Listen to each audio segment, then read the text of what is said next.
Bismillahirrahmanirrahim. Alhamdulillah. Alhamdulillahilladzi hadana lihadza wa ma kunna linahtadi laula an hadanallah. Wa asyhadu an la ilaha illallah wahdahu la syarika lah. Wa asyhadu anna Muhammadan abduhu wa rasuluh sallallahu alaihi wa ala alihi wa sahbihi wasallimu taslima katsira ambad. Rabbi shrah li sadri wa yassir li amri wahlul 'uqdatam min lisani yafqahu qawli. Sa ngalan ng Allah ang mapagpalang mahabagi ng lahat ng papuri at pasasalamat ay naukol lamang bukod tangi sa nag-iisang Diyos, ang Panginoong Allah subhanahu wa ta'ala. Pinupuri natin siya at nasasalamatan sa mga biyaya na kanyang ipinagkaloob sa atin. Tunay na walang ibang Diyos na marapat sambay maliban lamang sa Allah subhanahu wa ta'ala. At nawang kanyang kapayapaan, pagpapala ay mapasa kanyang huling propeta na si Muhammad sallallahu alaihi wasallam. At alhamdulillah, tayo po ngayon ay magbibigay ng kaunting aral hinggil sa ating pananampalataya. At nais ko pong tatalakayin ang isang hadith na napakagandang hadith na kung saan mula kay Propeta Muhammad sallallahu alaihi wasallam.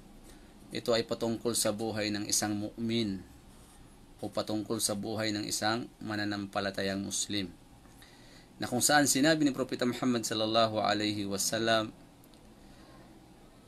qala Rasulullah sallallahu alaihi wasallam, ajaban li amril mu'min, inna amrahu kullahu lahu khair, wa laysa dhalika li ahadin illa lil mu'min, in asabathu sarra'u syakara fakana khairan lah, wa in asabathu darra'u sabara fakana khairan lah.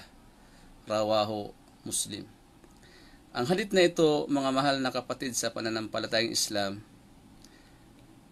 ay napakaganda ng kanyang kahulugan sapagkat ito'y para sa ating mananampalatayang Muslim, na kung saan sinabi ni Propeta Muhammad sallallahu alaihi wasallam sa malapit na pagkakasalin sa wika natin, sabi niya, nakakamangha ang buhay ng isang mu'min o nakakamangha ang buhay ng isang Muslim, sapagkat ang lahat ng bagay na dumating sa buhay ng isang mu'min o mananampalatayang Muslim, lahat ay pawang maganda o pawang mabuti para sa kanya. At ito ay hindi natin makikita, mga kapatid ko sa Islam, maliban lamang sa atin na mga mananampalatayang Muslim. Hindi natin makikita ito sa anumang uri ng relihiyon, sikta, maliban lang dito sa pananampalatayang Islam. Tayong mga mu'min o mananampalatayang mga Muslim, na kung saan kapag ang isang mu'min, ang isang mananampalatayang Muslim ay binigyan ng mga biyaya mula sa Allah subhanahu wa ta'ala, ay kaagad siyang nagsusukur o nagpapasalamat kaagad sa Panginoong Allah subhanahu wa ta'ala sa mga biyayang kanyang natanggap. Yan ang katangian ng isang mananampalatayang Muslim, na kung saan binigyan siya ng biyaya ng Allah subhanahu wa ta'ala, anuman ang klaseng biyaya, maliit man o malaki, siya ay agarang nagpapasalamat sa Panginoong Allah subhanahu wa ta'ala sa biyaya na kanyang natanggap mula sa Allah subhanahu wa ta'ala. Tulad halimbawa, ang isang mu'min ay napromote sa kanyang trabaho, tumaas ang kanyang sweldo, o siya ay nakabili ng sasakyan, o nakabili siya ng bagong bahay o bagong lupa, house and lot, o siya ay nakapag-asawa ng isang babaeng mabait, isang maganda at isang mu'mina, mananampalatayang Muslim na may iman, mataas ang pananampalataya, mataas ang iman. Ito yung mga biyaya, mga kapatid, na mula sa Panginoong Allah subhanahu wa ta'ala, na ipinagkaloob sa atin bilang kanyang mga nilikha. At ano ang ginagawa ng isang mu'min kapag siya nakatanggap ng mga biyaya mula sa Allah subhanahu wa ta'ala? Kaagad siyang nagsusukur. Nagpapasalamat siya sa Allah subhanahu wa ta'ala. Nagsusyukur sa Allah subhanahu wa ta'ala sa mga biyayang kanyang natanggap mula sa Allah subhanahu wa ta'ala. At tunay na iyan ang pinakamabuti sa isang mananampalatayang Muslim. Kahit gaano man kaliit ang ating natanggap mga kapatid, na biyaya mula sa Allah, kahit ito ay sahod natin ay maliit, sanayan natin ang ating sarili na magpasalamat sa Allah subhanahu wa ta'ala sa mga biyayang ito. Gaano man kaliit o kalaki mga mahal na kapatid. At ito ay tanda na ikaw ay isang mu'min. Ikaw ay mananampalatayang Muslim. At kapag naman ang isang mananampalatayang Muslim o mu'min, kapag dinatnan naman siya ng mga mabibigat na problema o matinding pagsubok sa kanyang buhay, ay siya ay agad na malumanay na nagsasabar o nagtitiis ang isang mu'min sa mga pagsubok na kanyang dumating sa kanyang buhay. Pinagtitiisan niya dahil batid niya na ito'y pagsubok sa kanya ng Allah subhanahu wa ta'ala, at tunay na ito ay makakabuti sa isang mananampalatayang Muslim, na kapag meron siyang mabigat na mga pasanin sa buhay, siya ay nagtitiis, siya ay nagsasabar, at yan ang nakakabuti sa isang mu'min. At hindi ito makikita mga kapatid sa lahat ng mga uri ng mga tao, maliban lamang sa mananampalatayang Muslim, na kung saan tulad halimbawa ang isang mu'min ay nakaranas ng malaking problema. Halimbawa, mayroon siyang negosyo, na bankrupt ang kanyang negosyo. O siya man ay halimbawa, nasunog ang kanyang pamamahay, nasunugan siya. O siya ay namatayan ng mga mahal sa buhay. Mabigat na mga pagsubok. O siya ay natanggal sa kanyang trabaho. O siya ay nagkaroon ng malubhang sakit, karamdaman. Anong gagawin ng isang mu'min? Siya ay agarang nagsasabar. Nagtitiis siya. At tunay na ito ay makakabuti sa isang mu'min. Kaya mga mahal na kapatid sa Islam, ang taong mananampalatayang Muslim o mu'min, sa lahat ng kanyang gawain, sa kanyang mga salita, sa lahat ng pagkakataon, ay tanging ang Allah subhanahu wa ta'ala ang kanyang naaalala.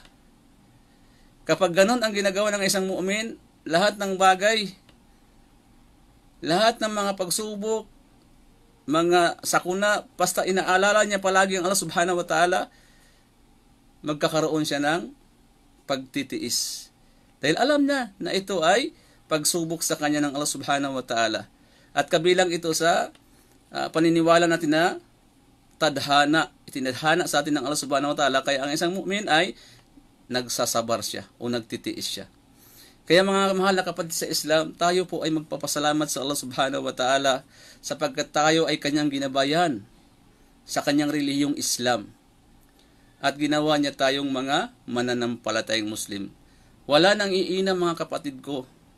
Sa lahat ng biyaya na ating natanggap mula sa ating Panginoong Allah subhanahu wa ta'ala, walang iba kundi ang gabayan tayo ng Allah subhanahu wa ta'ala sa Islam, at ginawa niya tayong mga mananampalatayang Muslim. Ito ang pinakadakilang biyaya na natanggap natin mula sa Panginoong Allah subhanahu wa ta'ala. Tayo man ay mapaborn Muslim, o tayo man ay tinatawag na ipinanganak sa mga magulang na Muslim, o maging tayo man ay tinatawag na isang balik Islam, magpuri tayo mga mahal na kapatid ko sa Islam. Magpasalamat tayo ng higit na pasasalamat sa Allah subhanahu wa ta'ala sapagkat ginawa niya tayong mga Muslim, na kung saan ginabayan po tayo sa relihiyon ng katotohanan, ang relihiyong Islam, na relihiyon na mula sa Panginoong Allah subhanahu wa ta'ala, na kung saan ang Islam sagot ito sa lahat ng ating mga problema. At ito ang relihiyon na kung saan ipinagkaloob sa atin ng Allah subhanahu wa ta'ala bilang ating panuntunan ng ating pamumuhay. At ibinilang tayo ng Allah subhanahu wa ta'ala bilang mga mananampalatayang Muslim. Kaya naman, laging pinapaalala sa atin ng khatib kapag Yawmul Jum'ah, na kung saan sinabi ng Allah subhanahu wa ta'ala, Ya ayyuhalladhina amanu taqullaha haqqa tuqatihi wa la tamutunna illa wa antum muslimun. Sinabi ng dakilang Allah subhanahu wa ta'ala, o kayong mga mananampalataya, katakutan ninyo ang Allah subhanahu wa ta'ala ng tunay at totoong pagkatakot, At huwag ninyong hayaan ang inyong mga sarili na abutan kayo ng kamatayan, maliban na kayo ay tunay na mga Muslim na sumusunod, sumusuko, tumatalima sa kalooban ng Panginoong Allah Subhanahu wa Ta'ala. Kaya mga mahal na kapatid sa Islam, tayo po ay magpuri, magpasalamat ng labis sa Allah Subhanahu wa Ta'ala sapagkat tayo ay ibinilang niya na mga mananampalatayang Muslim. At tunay na nakakamangha ang buhay ng isang mananampalatayang Muslim. Ayon sa sinabi ng mahal na Propeta Muhammad sallallahu alaihi wasallam. Ilahuna, jazakumullahu khairan. Hanggang dito na lamang po. Sallallahu Nabi Muhammad wa ala alihi wa sahbihi wa sallam. Assalamualaikum warahmatullahi wabarakatuh.